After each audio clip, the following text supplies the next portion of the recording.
everyone, this is Julie. Welcome to my channel. If you're new, subscribe. That would be wonderful if we could all join the same community and connect with people. Today I wanted to reach out and talk about something pretty painful that my family's been going through. 3 weeks ago we had to put down our dog. She was 3.5 years old. She was diagnosed in March with epilepsy. Went to the emergency vet multiple times, switched her medication multiple times. Her seizures got worse, then they got better, then they got worse again. And at the end of her life, she was on 4 different types of medication. Which ended up actually being 7 pills every day at different points every day. It was one of the hardest things we've ever had to do. A lot of people have criticized the choices that we've made, even though we did the best we could with the information that we had at the time. It's a really long story. Basically, we bought a border collie from a breeder here, local, near where we live. And our first dog, Zoe, she's had no health problems. She's been really healthy. She's a little chunky. She eats a little bit more than she should. We fatten her up a little bit. We didn't spoil her too much. And then so we used the same breeder with our second dog, Chloe, and for the first 3 years of her life, she was super healthy, really active, a little small, you know. Well, I think she was the runt of the litter. And then in March of 2019, we didn't necessarily think it was a seizure the first time that she had one. What ended up happening was she got her teeth stuck in the cloth part of our bed frame.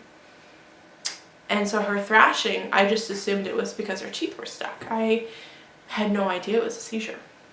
You know, when she came out of it, she was very shooken up, but so are we, so we just assumed that that's why. And then about a month later, she had a small seizure, but we knew for sure it was a seizure. So we took her to the vet, and they weren't 100% sure if that's what it was. They wanted to put her on early seizure medicine, phenobarbital, just to see if it did anything. And then she had another one, and then we took her to the vet again, and then she had 3 in a row, which is cluster seizures. And then they switched medicine, we switched doctors. You know, we saw length of time in between seizures being longer. And then when the seizures would happen, there would be more of them. And the intensity and the severity of them was getting worse. And then we had to take her to the emergency vet. That one, the first time we took her to the emergency vet, was really hard. I've never had to take an animal to emergency services of any kind in my entire life, and it was very traumatic, you know, and brought her home. We thought that she wasn't going to make it through that night. It was that traumatizing. We were prepared for them to have to put her down, and it was very hard. And then brought her home, went to the regular vet, and they basically said that she for sure has epilepsy and it's treatable. And I was like, oh, thank goodness. And we got her on a pill regimen, you know, and she seemed to be responding pretty good to the medicine. I had no exposure to them, so I didn't know what was normal, what's not normal, what's good, and what's just staying the same. I just didn't know. That's the really bad thing about the type of diseases and issues that can come up in animals, is if you don't research them, you have no idea what to expect. And unless you go through something or know someone who's gone through something, you don't think to research things. So I had no idea if this was even a thing.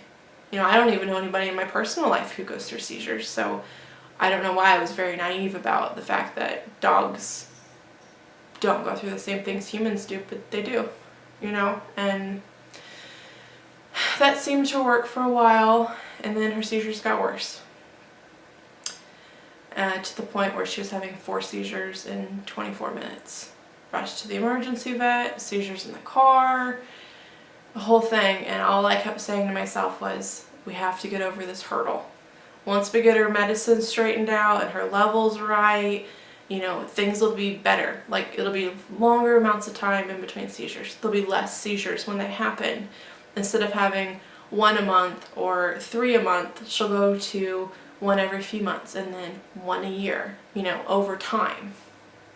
And it was really hard for us to constantly have to give her medicine, because it's not just 1 pill a day.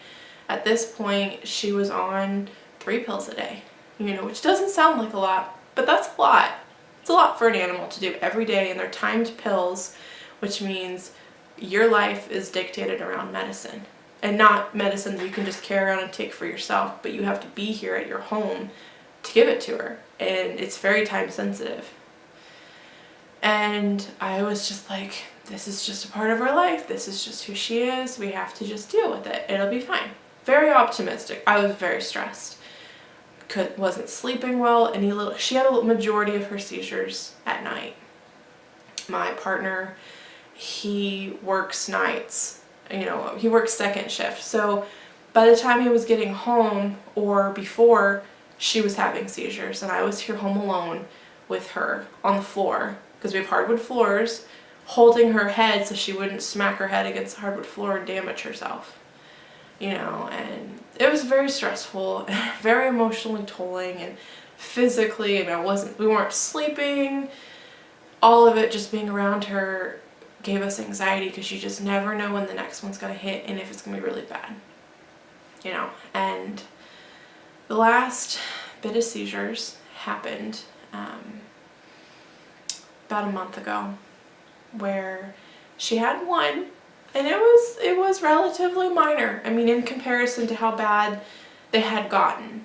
The worst one she's ever had was not only the physical part, where she was kicking and shaking and all of that, but she was also howling and as if she was in pain. The vet said she wasn't in pain. How do you know? How do you know? And it's like hearing your child cry. You can't help but want to do something to help them, but you can't. You're helpless. You have to just ride the wave and hope to God she comes out of it. Seizures are very, very dangerous. And, she had a minor seizure, but she just came out of it and was so shaken by the experience. Like, it was just so physically hard on her body to come out of that seizure. And I was just like, that was, in comparison, that one was so much better. This is a step in the right direction. It's going to be wonderful. We're finally seeing progress. And Jake left to go hang out with friends or just to get out of the house. And she had another one a couple hours later. And it was a little bit more intense, but it wasn't severe, and then it was a few hours later, and she had another one that was really, really, really bad. Really bad.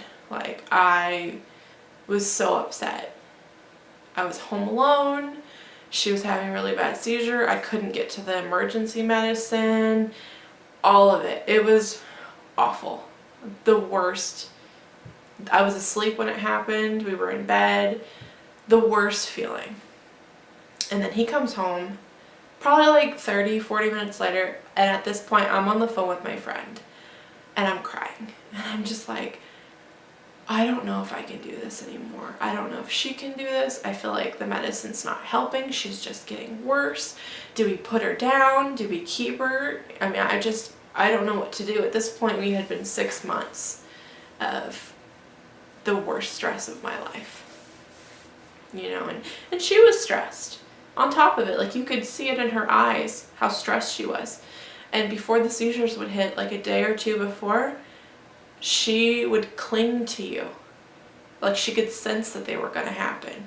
You know, and it took a while for me to finally understand that that's what she was doing. Like, it's a symptom. It's a precursor of what's going to happen.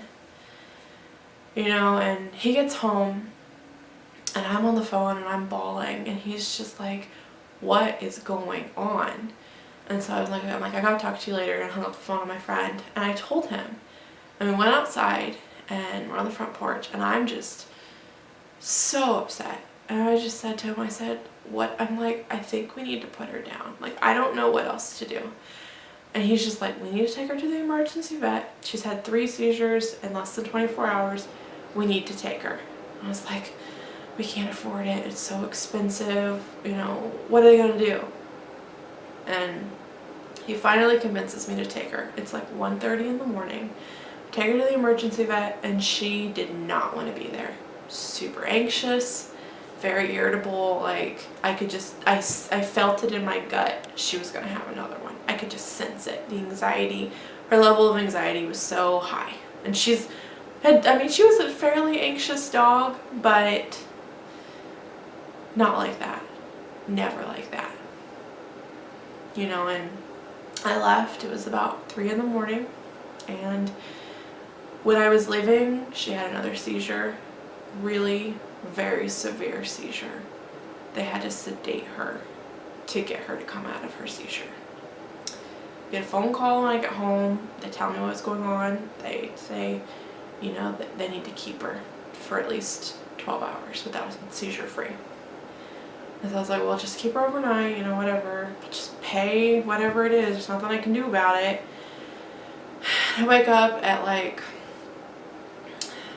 I don't know, I think it was like 5 in the morning, 8 in the morning. I'm not really 100% sure. It was early. And I get a phone call from the vet saying she had another seizure. They gotta keep her another 12 hours. So they said call again that evening, and we'll let you know if you guys can come get her. And Jake and I, during the day, were so distraught with what to do. You know, it's not an easy decision to make. It's not like she's old, you know, had a long life. It's not like she's on her deathbed this moment. But with her health and quality of life getting worse, I felt like we already knew what we had to do. It wasn't fair to anyone in our family, especially her, to suffer just to keep her here because we wanted to. You know, so we called that evening, and they said that she had another seizure. At this point, it had been 36 hours, less than that. I'm not even 100% sure. It was over a day, and she had like 6 seizures. That's really, really bad. And they're called cluster seizures, and a seizure lasting more than 5 minutes is deadly.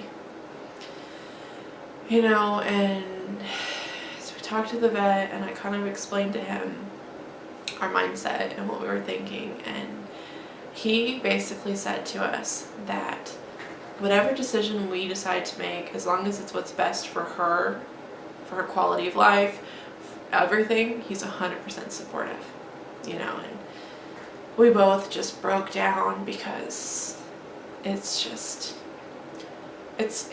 crazy how your pets become such an essential part of your life. They are a part of your family.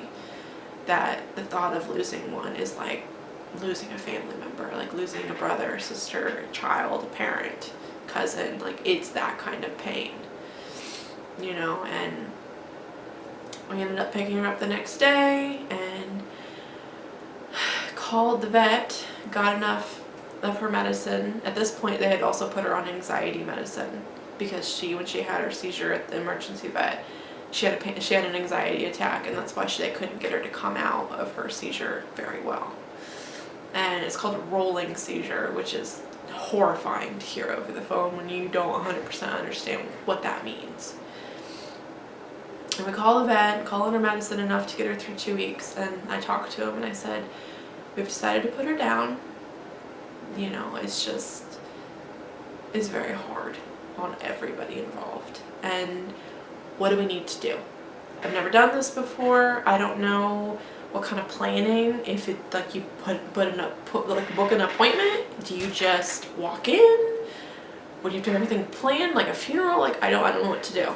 And they told me that they don't do appointments, so you just walk in the day of, and they take you back into the room, and basically you fill out all the paperwork, say your goodbyes, spend as much time as you need to, and then they put them to sleep with you in the room if you prefer, without you.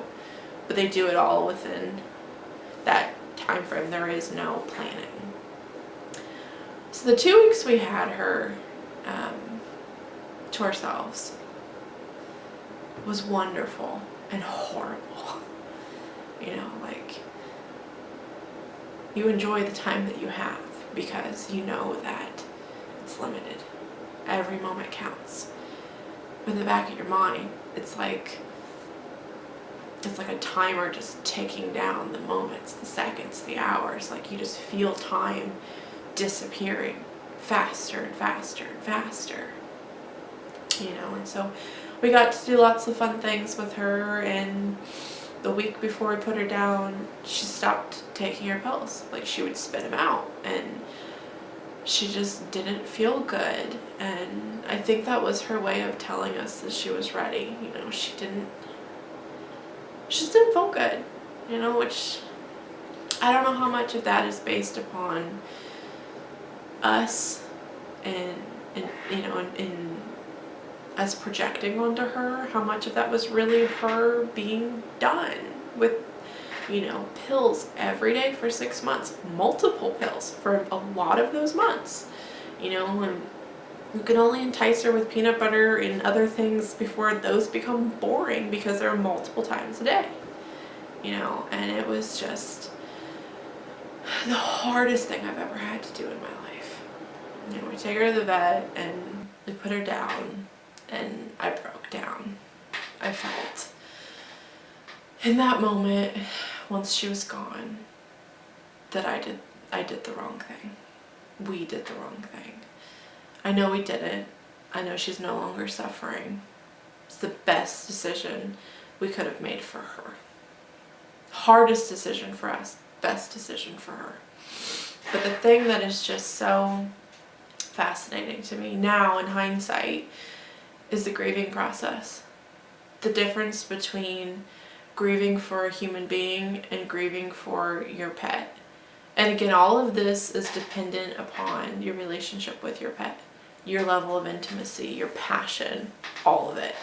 But for us, you know, I've lost really close family members. I've lost an uncle in the last few months that was my very, very close uncle.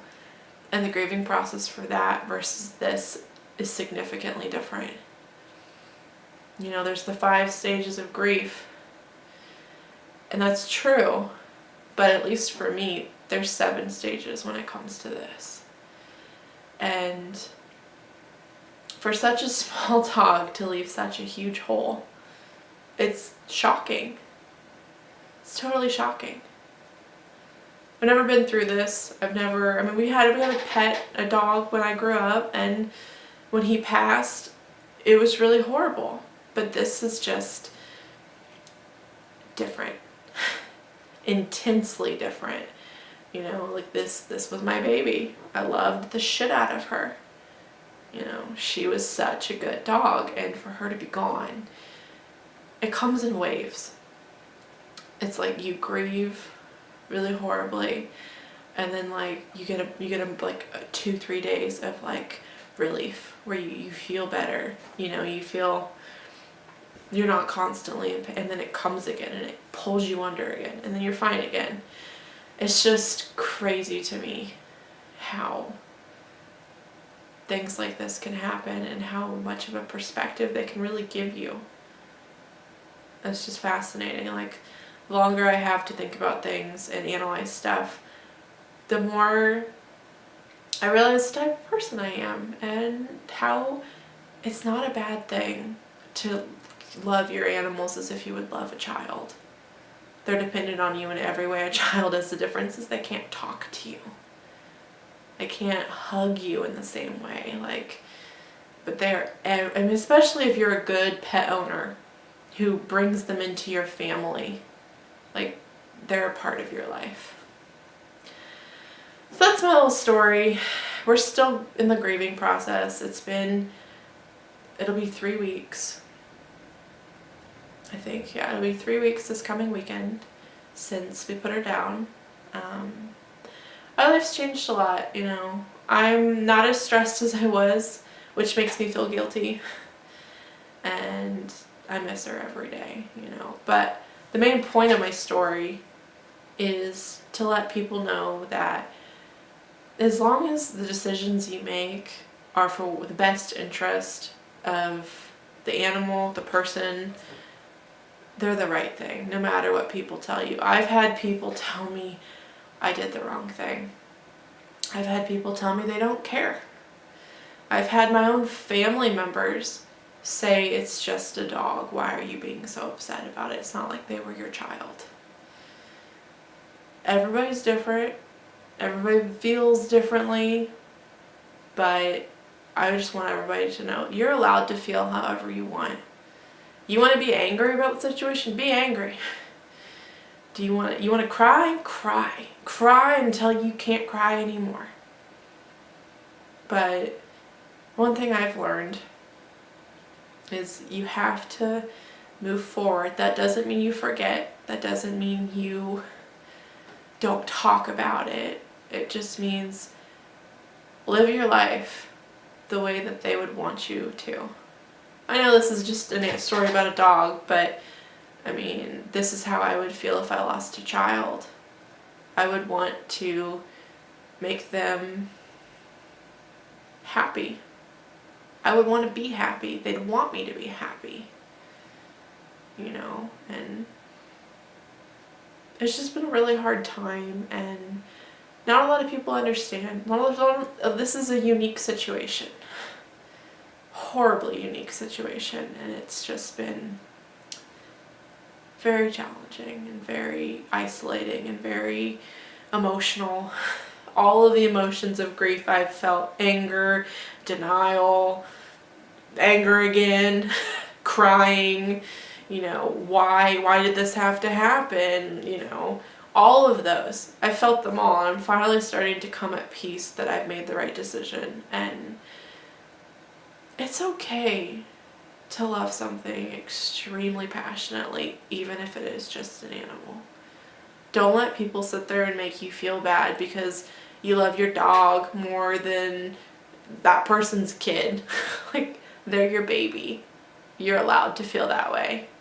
So I'm going to end this. I got more and more to say on this subject, a lot more to say. I'm going to have a video coming out about grief and the surprising things that I've noticed while going through lots of scenarios that I will explain. But just wanted to give you guys a little update on what's going on with our lives.